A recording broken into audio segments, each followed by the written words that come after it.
इंसान की बर्बादी के कई कारण हो सकते हैं, लेकिन कुछ मुख्य कारण ऐसे हैं जो हर किसी को प्रभावित कर सकते हैं। इन कारणों को जानकर हम अपने जीवन को बेहतर बनाने के लिए कदम उठा सकते हैं। आज मैं आपको यह कहानी बताने जा रहा हूं कि इंसान की ऐसी कौन सी गलतियां होती है जो इंसान को बर्बाद कर देती हैं। अगर हम अपनी बर्बादी का कारण जान लें तो हम अपने जीवन को खुशहाल बना सकते हैं। वीडियो को शुरू करने से पहले अगर आप लोग इस चैनल पर नए हो तो चैनल को जरूर सब्सक्राइब कीजिए इसी तरह की और भी वीडियो के लिए। बहुत समय पहले की बात है, एक नगर में एक धनी सेठ रहा करता था। उस सेठ के पास सभी प्रकार की सुख सुविधाएं थीं, लेकिन उसकी कोई संतान नहीं थी। संतान के दुख में वह हमेशा चिंतित रहता था। फिर एक दिन उसे पता चला कि उसकी पत्नी गर्भवती है और वह अपनी पत्नी का बहुत ख्याल रखता था। इसलिए एक दिन उसके घर एक बेटे का जन्म हुआ। पुत्र जन्म से सेठ बहुत खुश हुआ, कोई कसर नहीं छोड़ी। उसका बेटा देखते ही देखते बड़ा हो गया। तब सेठ ने अपने बेटे को गुरुकुल भेजने का फैसला किया ताकि यह पढ़ लिख कर विद्वान बन सके। इसलिए ज्ञान प्राप्त करने हेतु गुरुकुल भेज दिया था। गुरुकुल में वह बच्चिया अच्छे से पढ़ाई करता था और अपने गुरु की सभी आज्ञाओं का पालन करता था। ऐसे में वह बच्चिया धीरे धीरे वहां का सबसे होनहार छात्र बन गया। गुरुकुल में बालक ने सभी वेद पुराण और शास्त्रों का अध्यापन किया और एक महान विद्वान बन गया। लेकिन कहते हैं ना कि समय कब बदल जाएगा ये कोई नहीं जानता। ऐसे ही एक दिन किसी प्राकृतिक आपदा के कारण उसके माता पिता की मृत्यु हो गई। और जब उसके माता पिता की मृत्यु हुई तो बच्चे की शिक्षा पूरी नहीं हुई थी। और जब बच्चे ने खबर सुनी कि उसके माता पिता अब इस दुनिया में नहीं है और उसका सब कुछ बर्बाद हो गया है, तो लड़का इस सांसारिक मोह में बंध गया। इसके बाद लड़के ने कहा कि गुरुकुल से अपनी शिक्षा पूरी करने के बाद वह अपना पूरा जीवन लोगों की भलाई में बिताएगा।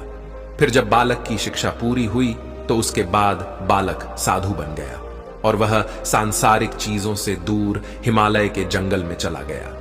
अध्यापन को विश्राम देते हुए समय के साथ उनके सन्यासी की चर्चा चारों ओर होने लगी और दूर दूर से लोग उनके पास शिक्षा लेने के लिए आने लगे और बहुत से लोग अपनी समस्याओं का समाधान पाने के लिए भी उनके पास आने लगे।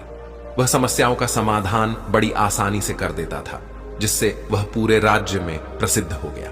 परंतु जिस नगर में वह रहता था वहां का राजा क्रूर व्यक्ति था। जब राजा को तपस्वी के बारे में पता चला तो उन्होंने तपस्वी से मिलने का फैसला किया। अगली सुबह राजा तपस्वी से मिलने के लिए अपने महल से निकल गया और फिर वह उसकी कुटिया की ओर गया और वहां पहुंचकर राजा ने जब उसे साधु के रूप में देखा तो वह उसे देखता ही रह गया। उसके चेहरे पर एक अलग ही तेज था। जब वह साधु के पास पहुंचा तो उसे असीम शांति का अनुभव हुआ। साधु को प्रणाम किया और उसके पास बैठ गया और उससे बातें करने लगा। वह राजा पहली ही मुलाकात में साधु के व्यक्तित्व से इतना प्रभावित हुआ कि उसी समय से उसने अच्छाई के रास्ते पर चलने का फैसला कर लिया। और वो सोचने लगा कि इतनी सी मुलाकात में यह साधु मुझे इतना बदल सकता है तो ऐसा हमेशा रहेगा। यदि तुम मेरे साथ रहोगे तो मेरा जीवन बदल जाएगा। और यह सोचकर राजा साधु से अपने महल में चलने का अनुरोध करने लगा। राजा का अनुरोध सुनकर सन्यासी मना नहीं कर पाया और वो राजमहल चलने को तैयार हो गए। तब राजा सन्यासी को महल की ओर ले गए। महल पहुंचकर राजा ने साधु की बहुत खातिरदारी की और उसके बाद राजा ने साधु को एक दाहिने कमरे में भोजन कराया। भोजन के समय साधु ने राजा को धन्यवाद दिया और राजा से जाने की अनुमति मांगी।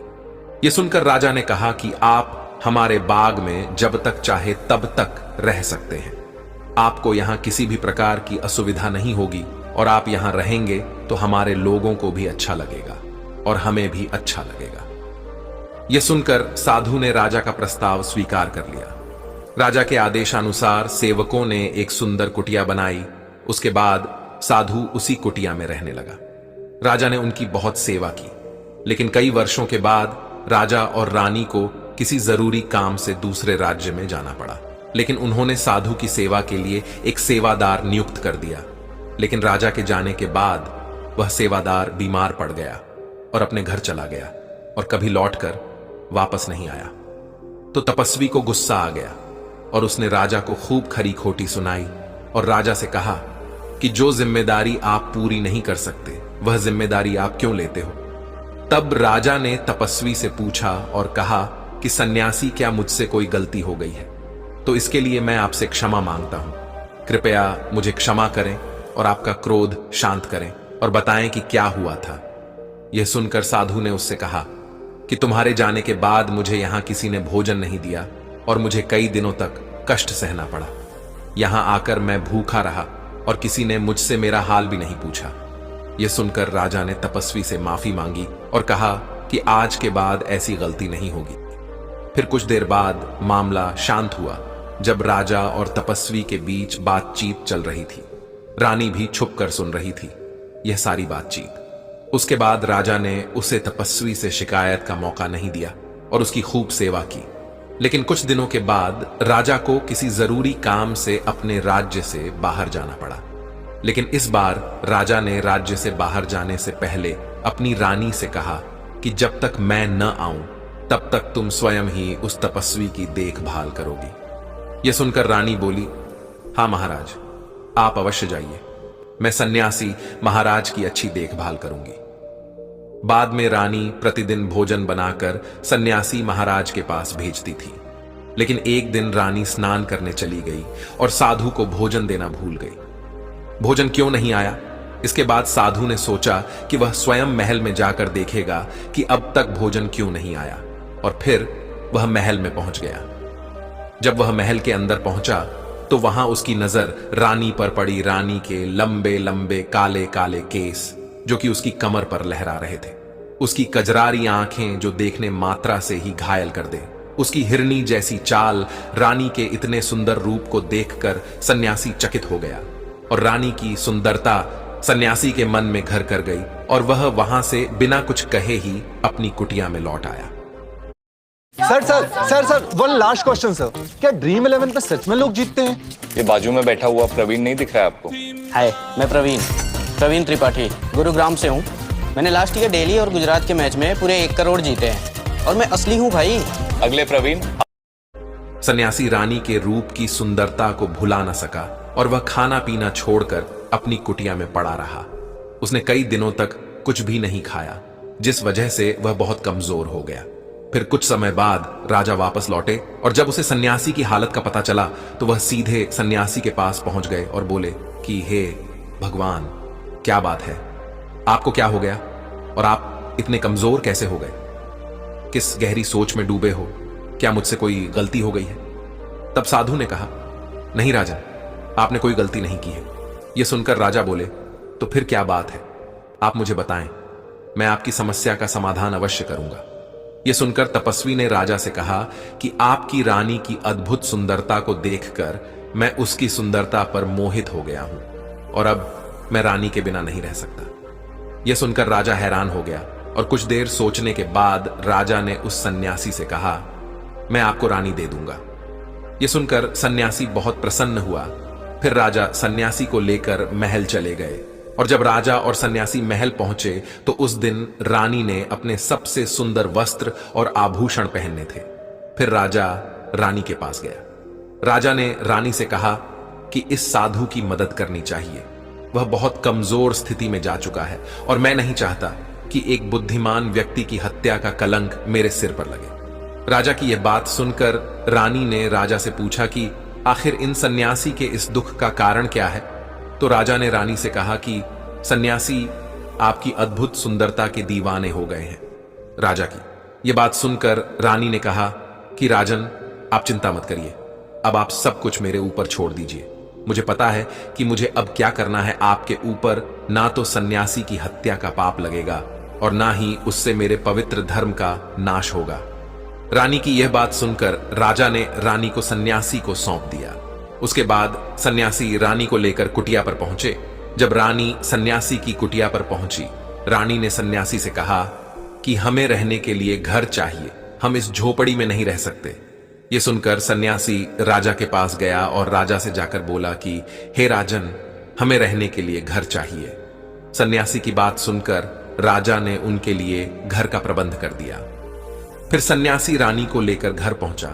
जब रानी सन्यासी के साथ उसके घर पर पहुंची तो रानी ने सन्यासी से कहा कि यह घर तो बहुत गंदा है और इसकी हालत बहुत खराब है, मैं इस घर में नहीं रह सकती। यह सुनकर सन्यासी फिर से राजा के पास गया और राजा के पास जाकर बोला कि हे राजन, जो आपने हमें घर दिया है उस घर की हालत बहुत खराब है।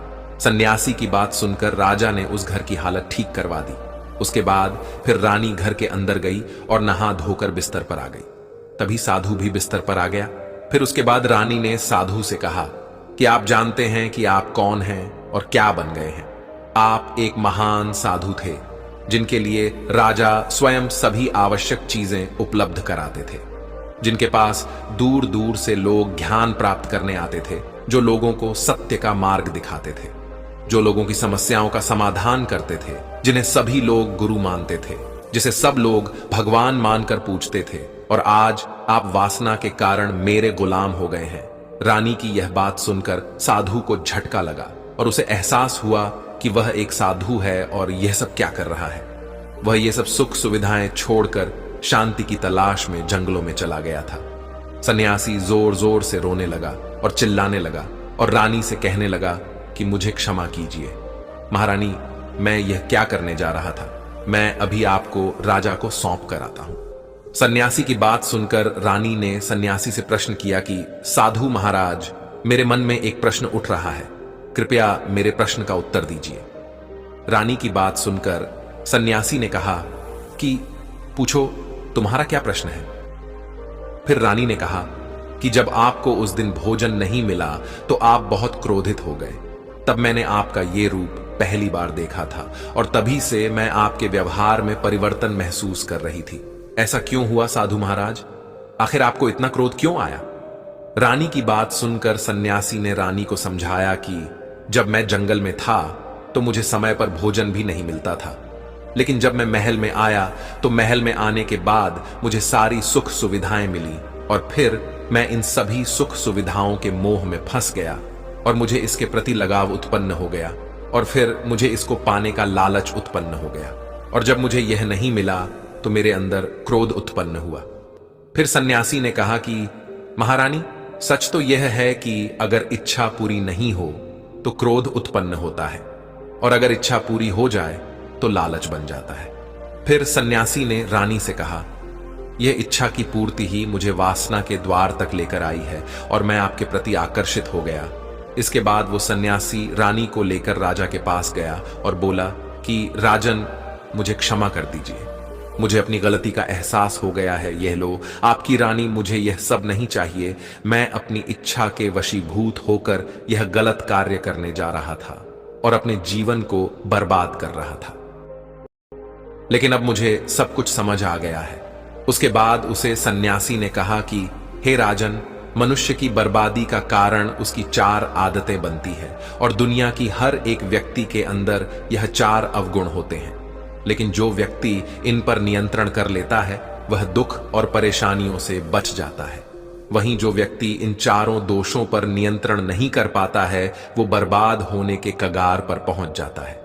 यह सुनकर राजा ने कहा कि महाराज, आप मुझे वो 4 आदतें बताइए जिससे कि मनुष्य की बर्बादी हो जाती है। फिर सन्यासी ने राजा को मनुष्य को बर्बाद करने वाली आदतों के बारे में बताया कि हे राजन, मनुष्य को बर्बाद करने वाली पहली आदत है इच्छा, क्योंकि इच्छा ही दुनिया की हर एक व्यक्ति के अंदर सबसे पहला अवगुण होता है और जो व्यक्ति अपनी इच्छाओं को नियंत्रण में नहीं रख पाता है वह जीवन के किसी भी क्षेत्र में सफल नहीं हो पाता है, क्योंकि जैसे ही उसकी एक इच्छा पूरी होती है वह दूसरी की ओर बढ़ने लगता है और दूसरी पूरी होती है तो तीसरी इच्छा उसके मन में जागृत हो जाती है और फिर ऐसे करते करते इच्छाओं पर नियंत्रण ना होने के कारण इसी जाल में उलझा रहता है और दुखी रहता है। इसीलिए राजन, जब हम इच्छाओं पर नियंत्रण पा लेते हैं तो हम हमारे मन पर भी नियंत्रण पा लेते हैं और जब हमारा मन हमारे बस में होता है तो हमें सुख की प्राप्ति होती है। फिर जो हम चाहते हैं वही हमारे साथ होता है। फिर सन्यासी कहता है कि हे राजन, मनुष्य को बर्बाद करने वाली दूसरी आदत है वासना। वासना का जन्म हमारे मन में उठने वाली इच्छाओं से होता है। जिस प्रकार इच्छा का कोई अंत नहीं होता और मनुष्य वासना के जाल में फंसता ही चला जाता है। वासना के वशीभूत होकर मनुष्यों को कुछ भी नजर नहीं आता है। आज तक जितनी भी लड़ाइयां हुई हैं, उनका सबसे बड़ा कारण स्त्री को पाने की इच्छा ही रही है। स्त्री के प्रेम में वशीभूत होकर राजा महाराजाओं ने आज से पहले बहुत सारे युद्ध किए हैं। रावण भी संसार का सबसे बुद्धिमान व्यक्ति था, लेकिन उसने भी माता सीता की सुंदरता की जाल में फंसकर अपना सब कुछ बर्बाद कर लिया। उसकी मृत्यु का कारण एक स्त्री ही बनी थी। कई राजा महाराजा तो युद्ध में इसलिए हार गए क्योंकि वो लोग स्त्रियों से रासलीला रचने में ही रह गए। ईश्वर ने तो स्त्री की उत्पत्ति इस संसार को बढ़ाने के लिए की है, लेकिन आजकल लोगों ने इसे अपनी वासना का शिकार बना लिया है, अपने मनोरंजन का साधन समझने लगे हैं। और जब उन्हें अपना यह मनोरंजन नहीं मिलता तो वो पागल हो जाते हैं और ना जाने क्या क्या कर बैठते हैं। इसीलिए हे राजन, जितना हो सके उतना वासना से दूर रहना चाहिए। फिर सन्यासी कहता है कि हे राजन, मनुष्यों को बर्बाद करने वाली तीसरी आदत है क्रोध, क्योंकि जब मनुष्य की वासना की पूर्ति नहीं होती है तो उसके अंदर क्रोध उत्पन्न हो जाता है, और जब व्यक्ति को क्रोध आता है तो उस खुद पर उसका नियंत्रण नहीं होता है, और फिर वो क्रोध में आकर कहीं गलत निर्णय ले लेता है। वो दूसरों को भला बुरा कह देता है, गालियां देता है, और जब उनका क्रोध शांत होता है तो उन्हें अपनी गलती का एहसास हो जाता है, लेकिन तब तक तो सब कुछ बर्बाद हो चुका होता है। क्रोध के कारण मनुष्य के कई बने बनाए काम भी बिगड़ जाते हैं। जब मनुष्य के भीतर क्रोध उत्पन्न होता है तो वो अंदर से बहुत कमजोर हो जाता है, और एक कमजोर मनुष्य कुछ भी नहीं कर सकता है, उसे कभी भी सफलता हासिल नहीं हो सकती। क्रोध हमारे भीतर तनाव को उत्पन्न करता है, और अगर एक बार हम तनाव में चले गए तो हमारा पूरा जीवन बर्बाद हो जाता है। फिर सन्यासी कहता है कि हे राजन, मनुष्य को बर्बाद करने वाली चौथी आदत है लालच। हे राजन, लालच का फल सदैव बुरा होता है। लालच में पड़कर हम बहुत से लोगों का बुरा कर देते हैं। हर मनुष्य के जीवन में कभी ना कभी ऐसे लालच अवश्य आते हैं जब वह लालच कर बैठता है, और अधिक पाने की लालसा में वह कुछ ऐसा कर बैठता है जिससे जो उसके पास था वह उसे भी गवा देता है। क्योंकि जैसे ही व्यक्ति की एक इच्छा पूरी होती है, उसका लालच बढ़ जाता है और उसके मन में और कई जन्म लेने लगती है। जो व्यक्ति लालच करता है वह कामयाबी से कोसों दूर रहता है, क्योंकि एक ना एक दिन लालच का दुश्मन सामने आता ही है। अगर हम समय रहते ही लालच को त्याग दें और उसकी जाल में ना फंसे तो हम एक सफल व्यक्ति अवश्य बन सकते हैं। फिर अंत में सन्यासी राजा से कहता है कि हे राजन, अगर मनुष्य चारों आदतों को छोड़ देता है तो उसे जीवन में सफल होने से कोई नहीं रोक सकता। जो इन आदतों को नहीं छोड़ता है उसे जीवन में बर्बाद होने से कोई नहीं रोक सकता। मैं एक सन्यासी होकर इसकी जाल में फंस गया था, तो सामान्य मनुष्य तो इससे बच नहीं सकता। इसीलिए हे राजन, मनुष्यों को इन आदतों से हमेशा बचाना चाहिए। आई होप आप इस वीडियो से कुछ अच्छा सीखे हों। ऐसी ही और भी प्रेरणादायक कहानियां सुनने के लिए इस चैनल से जुड़े रहे। आप लोगों को ये वीडियो अच्छी लगी हो तो हमें मोटिवेट करने के लिए कृपया लाइक और शेयर करें। ऐसी ही और मोटिवेशन वीडियो के लिए हमें सब्सक्राइब कर लें। थैंक्स वीडियो को पूरा देखने के लिए।